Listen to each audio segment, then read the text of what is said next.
Hey everyone, you're listening to the TEN7 Podcast, where we get together every fortnight and sometimes more often to talk about technology, business, and the humans in it. I am your host, Ivan Stegic. In this episode of the podcast, Eva Lovisa Nelson, our resident designer at TEN7 and a certified regenerative detoxification specialist. She's our go-to web designer and all-around nice person to work with. She's also a Fruitarian, which will be the focus of our time together. Eva, it's my great pleasure to welcome you back to the podcast. Thank you so much for having me. Pleasure to be here. You're welcome. I saw that you were a Fruitarian, and I didn't know anything about it. Don't know anything about it. So I thought that might be a nice thing to talk about. Yeah, it's a lot of people don't know. I didn't know that long ago. So, I mean, it's pretty new to me too. Well, let's start with your origins. So you're from Minnesota, right? Yes, I grew up on a farm in rural Minnesota. So I, grew up around doing chores, driving tractor, all that stuff. Very different than my life now here in Minneapolis. So yeah, that's where I come from. What part of Minnesota? Where was the farm? It's a tiny little town called Murdoch. It's not even on most maps. So usually when people ask, I'll say, "Oh, do you know where Wilmer is?" And they're more likely to know where Wilmer, Benson, or Alexandria is. So it's west of the metro here. Do you visit often? No, not too often. No, it's about 2.5 hours away. Yeah. And you went to the school at the U of M? Yes, I went to the Morris location of the U of M, and so out in that direction as well. And I studied studio art and art history. Yeah, which and that was led me to this career as being a designer. And I think you weren't just at the U of M, right? Didn't you spend some time at Brainco?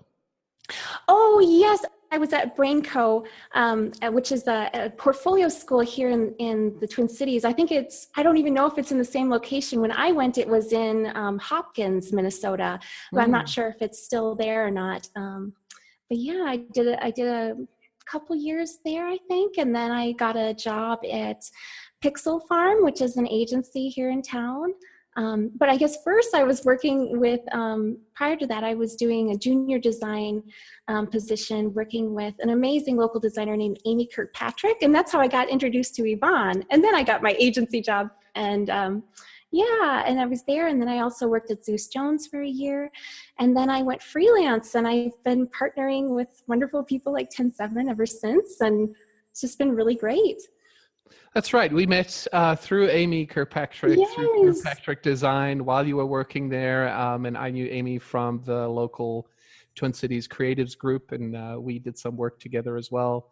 That was quite fortunate. And then I don't think we interacted for I think it was it was a long time where we were both doing our own thing. And then another mutual friend was like, TEN7's looking for some design help. And I was like, that name is so familiar. So it was really fun, like full circle kind of thing. Yeah. Yeah, that worked out really well. And I think you had just started your freelance business around the time. Yes. Yes. Yeah. So now you're a successful entrepreneur, right? Yes. Oh, it's been so fun. I never expected this, but it's been amazing. I love your belief that being a successful entrepreneur means that you have to remember that we're all human. You have to be human. I read that on your website, and I loved the way that sounds. It rings true to, I think, how I try to run TEN7 and what I think about, the business that we're in. And I noticed that you like Simon Sinek as much as I do. So I wanted to ask, how has Simon influenced you in your life and in your business?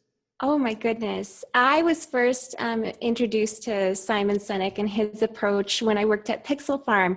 My chief creative officer, Quan Huang, at the time, he was a huge influence on me, great mentor, and he really, really was a big Simon Sinek fan. So when I started there as an intern, that was like one of the first things that they were like, this is how we're going to do things. And so I was like, this makes so much sense, focusing on the why first and that emotional piece, that what motivates people. Instead of just saying, I do this, what do you think? Do you want to buy it? The other way around is so much more powerful. And so I try to carry that on when I work with small businesses and my own clients. Just, let's flip this and see how much more impact it can have. Yeah. And the why statement and the whole golden circle is so important to the way we interact with each other in society. It's nice to see another business that has that approach. Yes, and that's such a good visual. It's really easy for people to understand that circle. It's really neat. Yeah. Do you have your circle published online somewhere? Do you find yourself referring to it very often? I really should. I am redoing my website right now, so that's a wonderful idea. I will do that so I can have it. Anytime, we'll see that. Yes. Okay, good. But that's a really good idea. In your signature, when you send emails, I saw that it says Certified Regenerative Detoxification Specialist, CRDES. I don't know if that's the actual acronym. Yes. I'm sure it means something. Tell me about that. This stuff's changed my life. And I'm busy enough with my design business. I don't need to be doing this. But as soon as I learned this, I was like, I have to. I really have to be doing this. It's that important. So yes, I know that's a mouthful, and it's most people don't know what it is, and but it has to do with Fruitarianism. So it does. Further into this, I was like, oh my goodness, what's possible? And so I went back to school this winter and I got certified. I did a at-home distance learning. It was I had textbooks to read, and I had to submit it was a test like this thick that I had to send in the mail. I took pictures and scanned every page in case it got lost.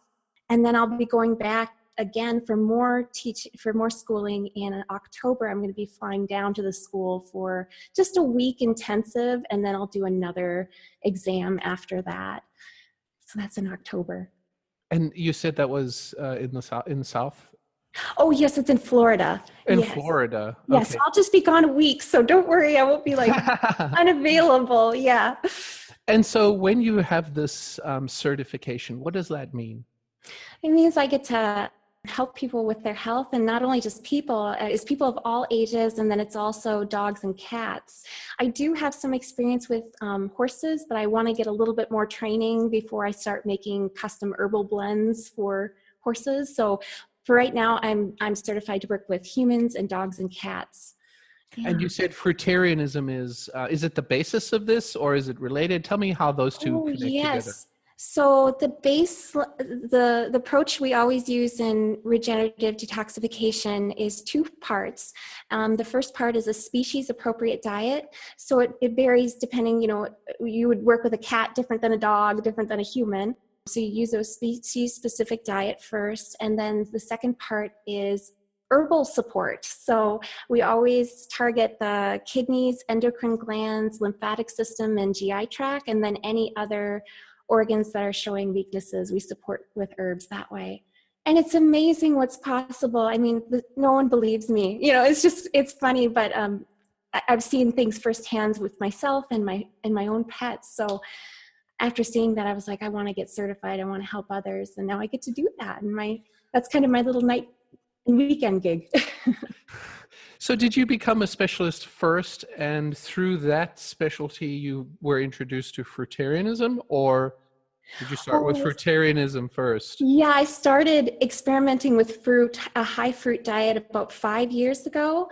And I was eating 1 to 2 fruit meals a day and getting results, like feeling a lot better. I was diagnosed with 4th stage kidney failure, and I had like every food intolerance you can imagine practically. So I was in bad shape, and all those went away. My food intolerances went away within a month of doing a raw food experiments and I didn't even know what I was doing, honestly. So I was eating fruits, I was eating vegetables, I was eating nuts and seeds. As long as it was raw, I ate it. And just after that, I went and got tested again. I started eating things I hadn't eaten in a decade. I hadn't had gluten in a decade. I ate so much bread after that. I was so excited. And then my 4th stage renal failure, I got it down to stage 1 in about 2 months. I don't know if it happened faster than that. That's just when I went back to get reassessed again. And they were all like, what are you doing? And I said, I'm eating lots of fruit. And they just looked at me like I was crazy. And I was like, there's something to this. So I haven't gotten back to get tested again. That was about, 4 or 5 years ago, but I still have some symptoms. So I'm sure that I still have some kind of stage 1 renal failure still, but the symptoms have drastically decreased, and I'm confident they'll go away completely if I just keep continuing on. Yeah. Is being a fruitarian exactly what the word says? Does that mean you eat only fruit, or is it just a diet? Oh, good question. Yes. There are different people that might disagree with me. I don't want to be the sole representation of fruitarianism. My understanding and my interpretation of it is that you can eat fruits, vegetables, and nuts and seeds, and these are in their raw form. So that's kind of a baseline. If somebody's a fruitarian, usually that is what they'll do. There are some people that are like, no nuts and seeds, just fruits and vegetables. And then there are people that say, we're fine with just fruit. So as a detoxification specialist, we use fruit, mostly fruit, for healing. Vegetables are a little bit harder to digest and process, so they can slow down the body's healing capabilities just because more energy is being diverted to digestion instead of healing. It's not that the vegetables are bad, it's just they kind of put the brakes on things a little bit. And then nuts and seeds even more so. So usually we cut those out. And if somebody wants some fats, they can have avocado or coconut is another way to get different flavors in there, because sometimes it's hard for people to transition. It was for me too, but now it's easy. Does that mean that it's a raw diet, so you don't actually eat anything that's cooked? Yes, it is. It is a raw diet, and there are variations within that as well. And I'll be the first to admit I'm not perfect in this realm. For instance, I consume maple syrup. If I'm making homemade lemonade, I put maple syrup in it, and that is a very cooked food. And so I like to say I'm like 98% raw, and that's pretty common. And there are people that are more dogmatic about it and be like, oh my gosh, no, I won't even use smoked paprika, like they just won't use anything like that. But I do that, so I'm not perfect about it, but it's just what you feel comfortable with at the time. That's where I'm at. Maybe I'll change later, but yeah. And I've read also that some fruitarians will only eat fruits that naturally fall from trees, for example. They won't participate in anything that's been harvested, and I think that I'm not sure, but I think that has to do with affecting the natural state of the universe, but I don't know. Do you know about that? Goodness. I've heard that just from a movie, like a quote from Notting Hill, but I've never actually encountered anybody in real life who has that philosophy, but I'm sure it probably exists. I mean, they probably got it from somewhere. That's not a strong theme in the community that I'm in anyway. Yeah, that'd be hard, I think. I think it would be hard. I think it would be very hard. Well, it sounds like you've had a number of positive effects in your life by changing to this way of eating, this way of trying to heal yourself. How has it affected your immediate family, those around you? Oh, gosh. Yeah. Or has it affected them? My husband was like, what are you doing? But he's been very, very supportive. And, even when I was figuring out how to store all this fruit in our house, because I got to have fruit around all the time, he was very okay. I got boxes behind me. I just picked up a bunch of fruit from the dock this morning. So I just got all this stuff laying around, but it's really important to have fruit on hand, My husband is eating more fruit now, which is really great. It's really the only thing that's different, I think, for family and friends is that when we get asked to go out to dinner, I will bring a salad dressing that I make at home, and I might bring some like cut up vegetables, and then I'll just ask for a really large plate of lettuce, and I'll mix it all up. And so I'll have my raw salad just the way I like it. And yeah, it's really fine. I don't feel, some people will look at me and be like, are you sure you're okay with eating that? Like, is that going to be enough for you? And I'm like, I brought this. This is great, you know? So I just do me, and it's totally fine. I don't mind. Yeah. Do you end up eating more during the day in fewer amounts?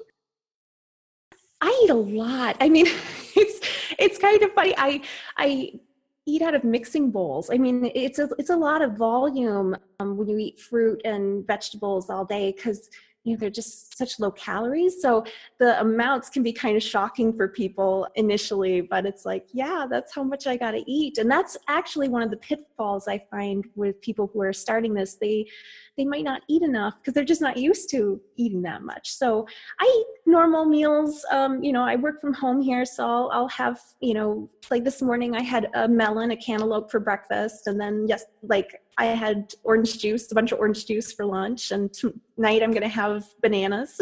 So it's just, yeah, it's easy.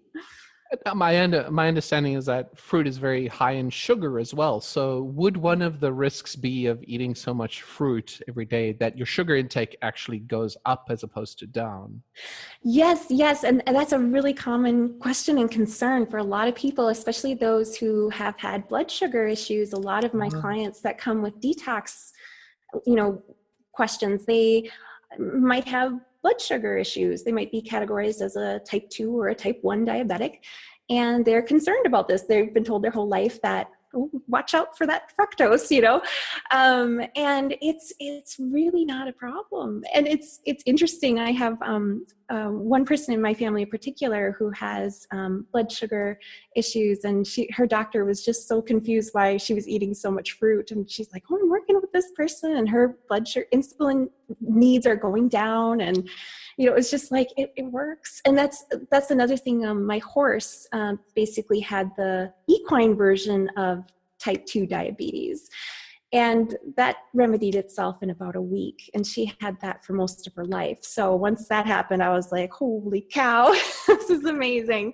And we gave her lots of fruit and lots of grass, of course. So she had lots of sugars in there too. It's really interesting about fruit. It doesn't require insulin to enter the cell wall. So it's like, I have a friend who she's actually the one who turned me on to all this. She's a type 1, and she only needs insulin when she eats vegetables. Otherwise, she can go long spans of time just eating fruit and not having to use insulin. It saved her a ton of money. I think the longest she went was 11 months. I mean, that's huge. So wow, that is huge.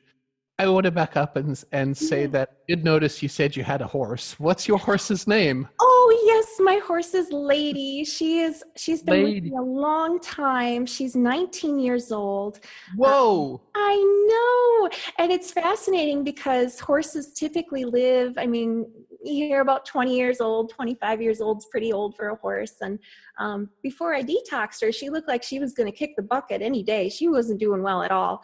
And now she looks half her age, and I wouldn't be surprised if she lives to be in her upper 30s. So it's been amazing.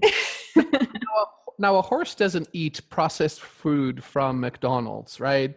Or from Walmart or wherever you buy processed foods. It generally has probably a fairly balanced diet. Now that you've detoxed her, what did you take out of her diet that helped her? That's an excellent question. And I knew how to feed myself, but I had to find somebody who was doing this with horses, because I was like, I really don't know what to believe. There are many different opinions out there. That's the exciting thing about working with animals too. You nailed it. Their diet and lifestyle is much more natural than ours. So they turn around very quickly. And so my horse, she was previously eating grass, and she was eating grains. We gave her grain every day. And even if it wasn't like a processed thing with lots of molasses and mixtures of stuff, it was just oats, that's it. And we gave her carrots and apples and stuff. And she got very sick when she was 2 years old. And so it was a long time ago. And so we just kept on trying to keep her comfortable. The vet never told us to alter her diet. And then she got diagnosed later, we were trying to figure out, why can't she walk some days? Why are her feet getting deformed? Why is she, looking so bad? And it was really rough. And so somebody said, maybe she's insulin resistant. Maybe you should try cutting out all the sugar from her diet. So we did that, and she started feeling a little bit better, and we're like, oh wow, well, maybe we're onto something. And then she got really worse. So it was like this short term and then not so good. So I found a detox specialist that works with horses that went to the same school that I attend now. And she told me horses should only eat things that grow above the ground. So no carrots, no beets. And that's beet pulp and carrots. I mean, that's a huge part of today's horse industry diet. And so Really? that was fascinating to me. But when you think about it, if they did eat carrots, they'd eat the tops of it. They wouldn't pull it out of the ground. So I took that to note, and then anything that falls off a tree is fair game. So nuts and seeds and also fruits. So I started just feeding her tons of that and tons of grass. They told me, don't feed her any grass. And she's been amazing ever since. Her feet were completely deformed for, 17 years. And I was told that would never change. She has textbook perfect feet now. And so it's just amazing. My farrier did a phenomenal job of helping us. Yeah. Now your horse doesn't live in South Minneapolis with you in your Unfortunately not. I'd love to have her in the backyard. That'd be amazing. She's down in Rosemont right now at a farm that's been so wonderful to us. I really wanted to find a place that was naturally focused, and they don't use a lot of chemicals there. They don't require us to use a lot of products on the horses for fly control or parasite control. I use all herbs on her, and they've been very, very just accommodating, and I'm so happy there, and she's doing really well adjusting to that new environment. And how often do you get a chance to see her? Oh gosh, a few times a week. I tried it for a while. I was able to make it out there every day. And now that I'm done detoxing her, it's not as big a deal for me to be out there every day giving her herbs, but I still try to make it out there 2 or 3 times a week if I can. Yeah. Do you bring your cat? I don't. There are cats there. There are barn cats there. My cat is terrified of the horse. We did try introducing them once, and my horse loves cats. So it was kind of disappointing. Like, she really wanted to say hello to our cat, and our cat was just like, get me out of here. Does your cat also depend on a fruitarian diet? Oh, he has a species appropriate diet. So my cat is similar to me in that he also had kidney problems. And and I think we even I think I was working with you guys one time, and my cat was in the hospital for a long time. Oh, that's right. Yeah, I remember that. Yes, this was before I knew about what was going on. And so then I got a cat specialist, and I started working with him. He's doing great now. So he eats a raw meat diet. So most of his diet is raw chicken, which is surprisingly inexpensive. Even if you get organic, it's a lot cheaper than buying canned cat food or prescription cat food. There's prescription. Yes, that's what they wanted us to use. And we were like, oh my gosh, this is so expensive. And when I found out about this, I said, let's just give them chicken. That's easy. So we just go to the grocery store now. We don't even have to go to the pet store. It's really convenient. That is convenient. Yeah. And is there anything you miss about not being a fruitarian? Gosh, I don't know. I mean, there are little odd things. And it's a funny complaint, but like when you're a fruitarian and you're eating raw food, you can be full, but you don't have that like tired, weighty feeling. So in the evening, sometimes I crave that like feeling heavier, if that makes sense. It's a weird thing but once you do it, you kind of get used to that. But it's really a nice thing where I can eat a big meal of fruit, and then I could go ride bike or go for a run or something right after. I don't really have to wait. But sometimes I miss that feeling of being full and in a different way. But otherwise, you can make just about anything. I made raw pizzas the other week. Yeah. How do you make a raw pizza? Yeah, there's a couple different ways. I actually have only done it one way because I'm lazy. So there's another way where you can make a crust and dehydrate it for an entire day, and then you make toppings and dehydrate it for another day. So it takes 2 days to make a pizza. I'm like, I don't have time for that. So what I do is I take an hour, and so I will buy some of those big portobello mushroom caps, and I'll hollow out the inside, and you can even save that, chop it up and use that as topping. And then you can put it in your dehydrator and for a little bit, and then you make your toppings and whatever. You can make pizza sauce and chop up veggies. It's surprisingly good to put zucchini slices in these. I don't know what it is, but it's something about dehydrating zucchinis. It tastes really good. It's very strange. And then, that's your crust, and you top it up, and you can make a cheese out of like cashews. And yeah, it's really good. And it's just warm. It's not like super hot, because it's only been in the dehydrator for about an hour. But I really like doing that when I get a pizza craving. So it doesn't sound like apple pie is allowed. Oh yeah, you can make things like that. So there's pies, tarts, crumbles, crisps, and all you do for the bread part or the crust is usually a combination of dates and then crumbled up nuts. You can also use dried apples to cut down on the nuts if you don't want it to be so high in fat. And another good bread substitute is dehydrated bananas. It's a very chewy kind of, it's surprisingly good. Like I'll make cinnamon rolls and pancakes and waffles out of dehydrated bananas. But yeah, you can do all those things. It sounds like it sounds like you have to be more cognizant and careful about how you prepare your meals, how you think about it. And it's maybe harder to do at first. And maybe as you get used to it, it's easier. Yes, exactly. The learning curve at the beginning, because it's very different than how we're used to living, right? Like just pick up, like even just thinking that, oh, all juice is raw, right? No, it's not. It's some of it's pasteurized. So you got to read all that stuff. But it's so simple now. I mean, I don't have to scrub pans. I don't have to I have fewer dishes. I mean, like this morning I cut a cantaloupe in half and stuck a spoon in it. I mean, good to go. It's easy. It's fast. And I feel so good. And there was a time in the beginning where I was like, gosh, this is so hard. I don't know if I'm going to like this, but now I love those things. Sometimes you just got to give things a little bit of time to. Yeah. Yeah. It must be hard to eat out to a restaurant. Your husband and you, if you go out with friends, you're not going to go to Martina and that might be a little.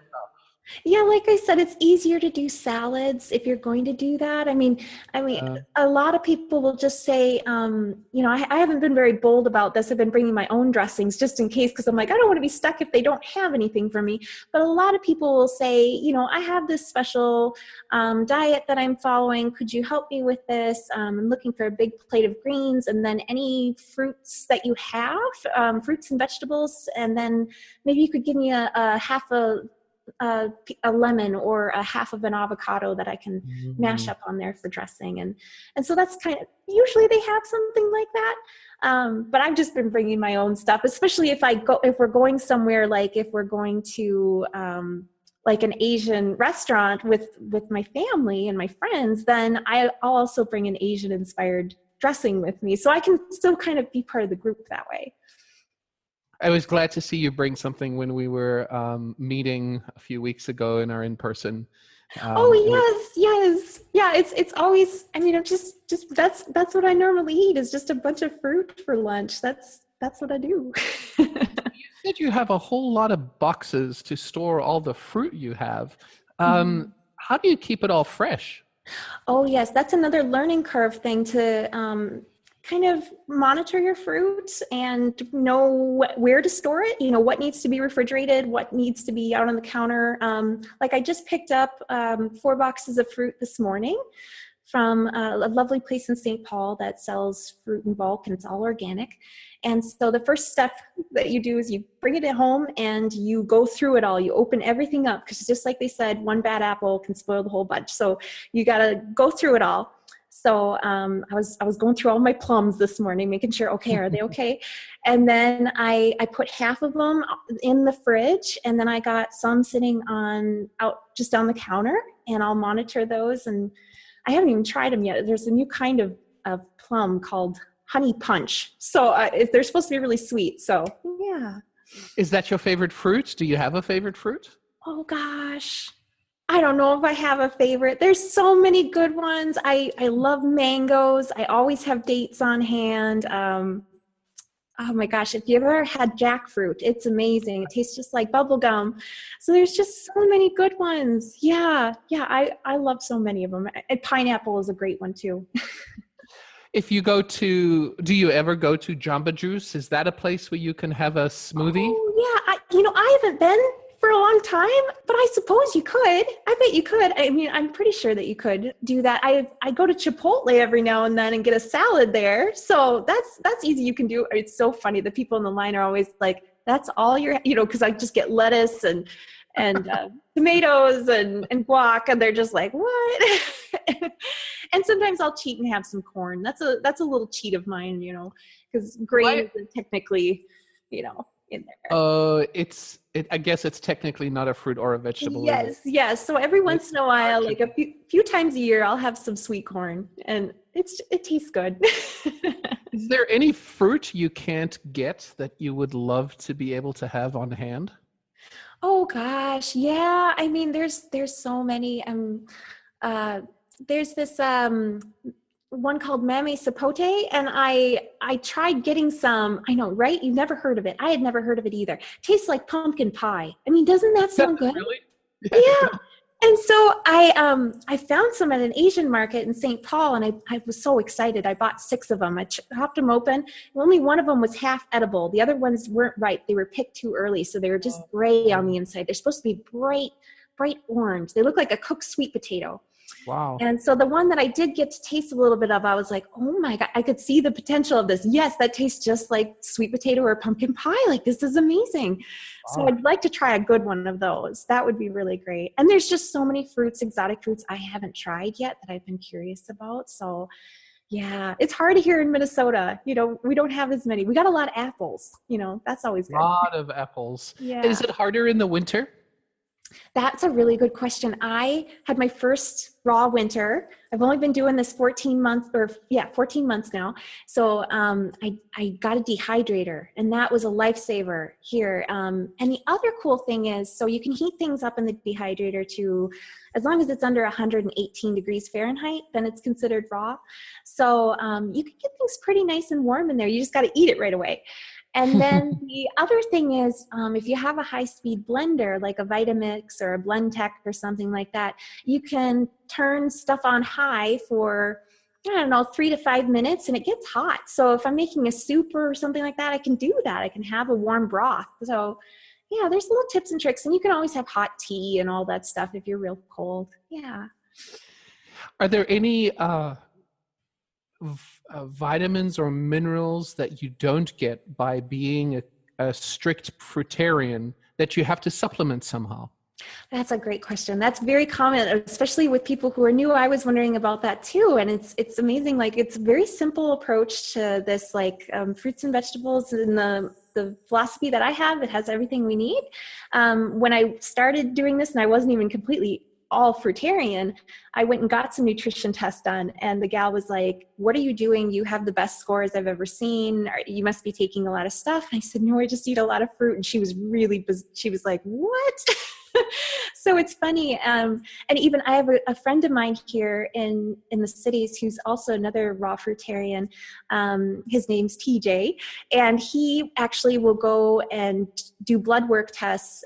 He's from Maryland, so he'll go down. I think he has a doctor in DC that he visits, and he'll actually just do fruit for a couple months, and he'll go do his blood tests. And he said it's common for his doctors to go over the blood test with him with younger doctors that are learning, and be like, just check out what this guy does and look how good his scores are. And so he likes to do that. I don't know if he does it every year, but I know he's mentioned it to me. So you can definitely reach all your, fill up all your levels that you need to hit just with fruits and vegetables. Yeah.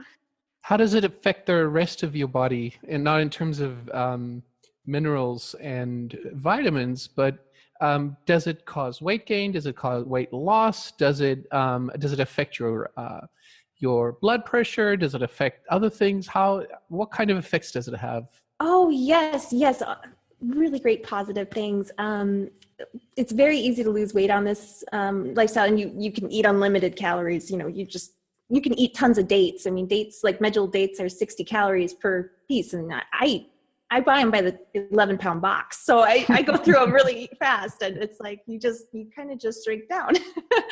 A friend of mine who started doing this with me here in the cities, her name's Kristen. She lost, I think it was 50 pounds or 40 pounds or 50 pounds in 30 days. And she was like, wow. I've done Jenny Craig, I've done all this stuff, and this is the easiest thing. And I said, I know, right? I know. So that's another thing. Mental clarity is a huge one. I noticed that right away. Being my own boss, I have a lot of stuff going on a lot. And when I started doing raw, it's just things became easier. My stress level decreased. It's a lot easier for things to roll off your back when your body's getting alkaline. It's a weird thing. People tell me that, and I was like, I don't believe that, but now I get it. And increased digestion, better energy, better sleep. I mean, it's improved eyesight. My eyesight's improved, and I'm working with herbs now to try to boost that even more. There's just so many things it does. It's so cool. I just love it. You're not a coffee drinker though, right? Because I'm not. It would blow me over the edge. I mean, it's funny. The coffee, it's a stimulant, right? And then when you switch to fruit, you're getting all this energy in the form of carbohydrates in. So it's kind of like you're fulfilling that need without needing external stimulants. So a great tip for coffee drinkers who want to cut down on coffee would be to blend dates and water, and it makes this like caramel. And you can even add like carob powder to make it chocolatey, and it's an energy hit. Like you feel it. So I was doing that at the beginning when I was starting. I'd start every day with dates and water. Yeah. That's a good tip. Well, do you have any parting wisdom or view or advice to those people who are listening who are interested in maybe finding out more about Fruitarianism? I mean, we've discussed a whole lot, but I'm sure there's more to know and more to learn before we sign off. Oh, yes. Oh, definitely. If you are interested in starting this, best advice is to start with fruit-only breakfast. Just start there and see how you feel. That's always the great initial step. And then also, if you're curious about cellular detoxification, then my teacher is Dr. Robert Morse. He has a wonderful YouTube channel filled with information. He is retired now. He just teaches and offers free information. There's so many people doing this. It's really incredible. Or you can always reach out to me too. I'm an open book when it comes to this stuff. I feel like if we all feel better on a physical level, we're all going to treat each other better in life. And what amazing world will we have when that happens? So that's my whole mission about this. That sounds wonderful. Do you have any comments or thoughts about those people who criticize Fruitarianism, who maybe see it as something that isn't based on data? I mean, there's lots of opinions out there about it, but there are, some critics of this as well. Oh, absolutely. And I encourage everyone to do their own research and definitely experiment with this yourself if you're curious about it. I mean, you'll see. I mean, there's a difference in believing theories and actual knowing. And, once I saw what it did for me and my pets, and not just Fruitarianism, but the species appropriate diet, and for humans, Fruitarianism, I was sold. I was completely convinced, like, all right, I get it. So don't knock it until you try it. Eva, thank you so much for spending your time with me. I really appreciate it. Thank you for having me. So you're online at evalovisa.com as Yes. well on Dribble and on Behance as Eva Lovisa. You've been listening to the TEN7 Podcast. Find us online at ten7.com/podcast. And if you have a second, do send us a message. We love hearing from you. Our email address is podcast@ten7.com. Until next time, this is Ivan Stegic. Thank you for listening.